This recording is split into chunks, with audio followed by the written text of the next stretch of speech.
Bienvenidos alumnos una vez más a esta guía de resolución de ejercicios paso a paso. Ahora veremos el último ejemplo del trabajo práctico de circuitos RC. En este caso nos plantea un circuito como el que tenemos ahí en la figura, ya es un circuito un poco más complicado. Nos dice que el interruptor S ha estado cerrado mucho tiempo y nos da una cantidad de datos, C1, C2, la resistencia 1, la resistencia 2, y nos da también la potencia en la resistencia número 2. A partir de esos datos nos pide que calculemos la carga en el capacitor 1 y luego cuánto ha cambiado la carga en el capacitor 2 luego de que abramos nosotros la llave. En este caso ya no tenemos un circuito en serie como teníamos anteriormente, ¿sí? Ya no lo podemos reducir a una fuente, un capacitor y una resistencia, pues no podemos encontrar un equivalente entre C1 y C2 y entre R1 y R2. Por lo tanto, estamos viendo que nos están faltando más herramientas para poder resolver este problema.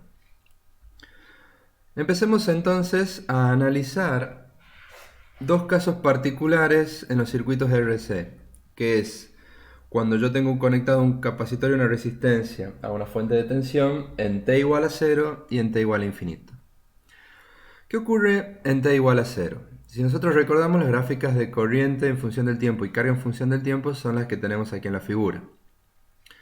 Si nos fijamos particularmente en T igual a 0, a la corriente I sub 0 la calculábamos como la FEM sobre la resistencia. ¿Sí? Esa era una fórmula, una expresión matemática que ya habíamos explicado en el pasado, en los videos anteriores. ¿Sí? Cuando teníamos un circuito RC en carga, la corriente I0 la calculábamos de esta manera.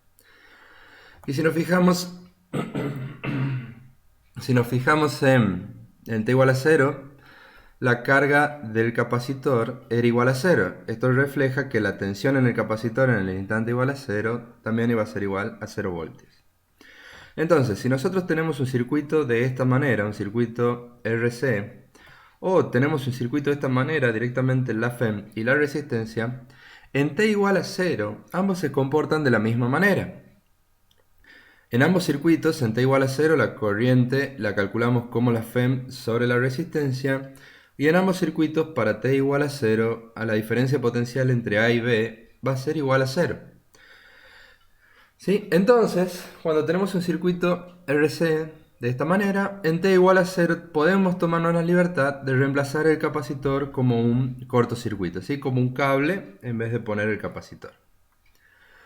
En T igual a infinito sucede algo similar. Si volvemos a traer las gráficas y la volvemos a analizar, la corriente en T igual a infinito va a caer a valores muy próximos a 0.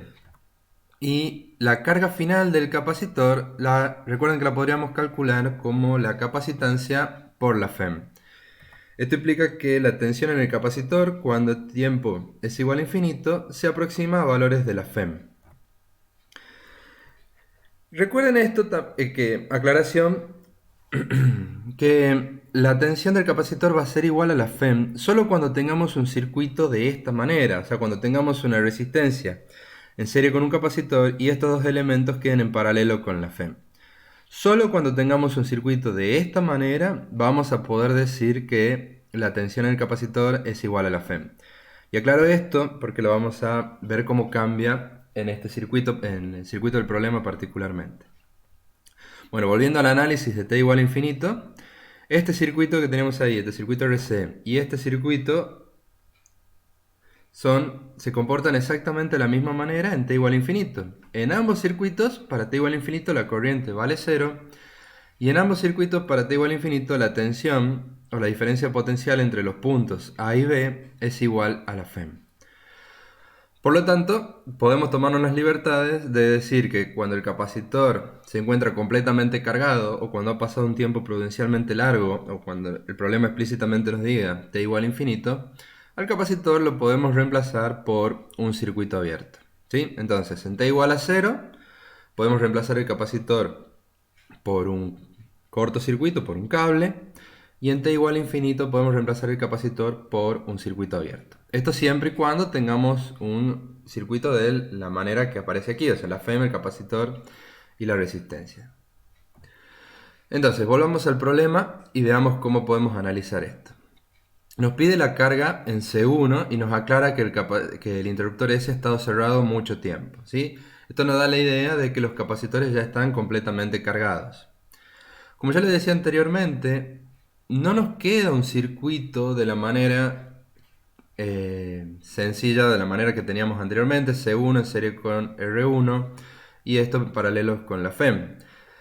Por lo tanto, no podemos tomarnos la libertad de decir que la diferencia potencial entre los bornes del capacitor va a ser igual a la FEM. Si nosotros desarrollamos un poco el circuito, lo acomodamos un poco al circuito, nos queda de la siguiente manera. Y como ven, tenemos C1 en paralelo con R1 y C2 en paralelo con R2. Y recién ambos paralelos en serie con la fuente. Entonces, no podemos, como les dije, tomar como que la diferencia potencial en ambos capacitores es igual a la FEM. No nos queda un circuito C1 en serie con una resistencia y esa serie en paralelo con la fuente. Entonces, ¿cómo vamos a resolver esto? ¿Cómo vamos a calcular la carga en el capacitor? Empecemos a trabajar con el valor de potencia que nos dan en la resistencia R2. Eso lo podemos calcular como I cuadrado por la resistencia R2. Si despejamos de ahí la corriente I que pasa por esta resistencia R2, nos va a dar el siguiente valor. En este caso 18,5 mA. Ahora, como dijimos, el interruptor S estuvo cerrado mucho tiempo, por lo tanto ambos capacitores han alcanzado el valor máximo de carga, o sea, podríamos decir que T igual a infinito. Por lo tanto, lo podemos reemplazar por circuitos abiertos. Entonces, ¿de qué nos sirve esto? Para darnos cuenta que la corriente que pasa por R2 tiene que ser la misma corriente que pasa por R1. En este circuito que queda mostrado en la figura, R1 queda en serie con R2, por lo tanto, tiene que pasar la misma corriente por ambos resistores. Entonces, ahora podemos calcular la diferencia de potencial en la resistencia 1, que es igual a I por R1. Nos da un valor de 74 voltios. Como el capacitor 1 se encuentra en paralelo con la resistencia 1, podremos calcular su carga como su capacitancia por esta tensión 1 que hemos calculado y nos da un valor de 222 microcoulomb, ¿sí? Entonces, como se fijan en este problema, hemos llegado a la conclusión de que la carga del capacitor 1 no es igual a la FEM, ¿sí? Tiene un valor inferior de 74 voltios. Ya vamos a calcular luego cuánto vale el valor de esta FEM.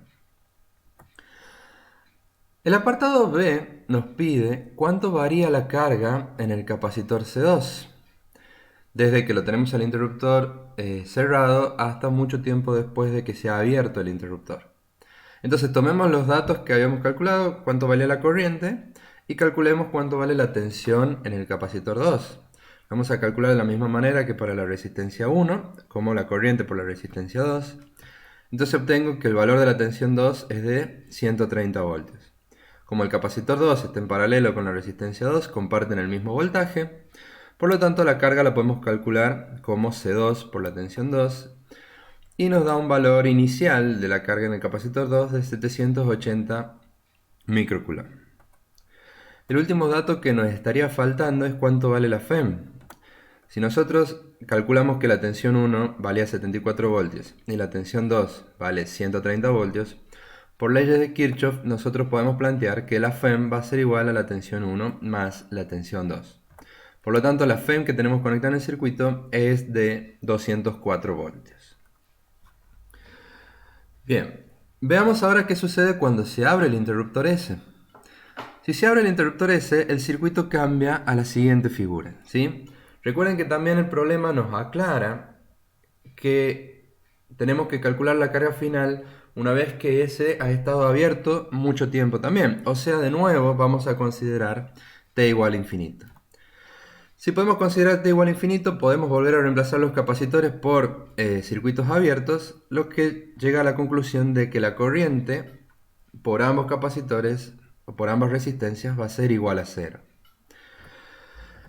Entonces, podemos calcular ahora la carga del capacitor final como la capacitancia 2 por la FEM. ¿Y por qué ahora sí puedo asumir que en el capacitor tengo valores de FEM?